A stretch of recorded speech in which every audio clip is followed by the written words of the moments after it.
मो ना शुभस्मिता बारिक मु +3 रे पढ़ुची। मु ए रथटी काम 10 दिन हम काम स्टार्ट कली। मते ड्राइंग इंटरेस्ट अच्छी, आर्ट रे इंटरेस्ट थिला, तो मु ए रथटी करबा पे भाबिसिली। तो मु जगन्नाथ रथ खाली करची। रथ रे लागिची मु कार्डबोर्ड रे बनेची, कलर स्टोन पेटी ए सब यूज करके मु करची। हाँ मते बाबा भी सहायता करती। मु ए सब मो स्कूल रे शिखिदेली। मु सरस्वती स्कूल रे पढ़थली, तो स्कूल रे सब रे इंटरेस्ट दिया हुए कि ए सब क्राफ्ट्स बनया पई प्रोजेक्ट एरिका दिया हुए, तो मु सेथि ही शिखिदेली।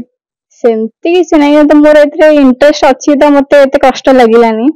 हाँ मु बहुत खुशी अछि कि बरदान रे रथ बुलुची। मु आम घर रथ भिड़िया पई चेष्टा करथली।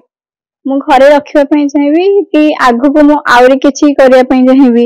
एक वर्ष मु गोटे रथ करली, आर वर्ष 3टा रथ करके चलवा पई चाहिबी।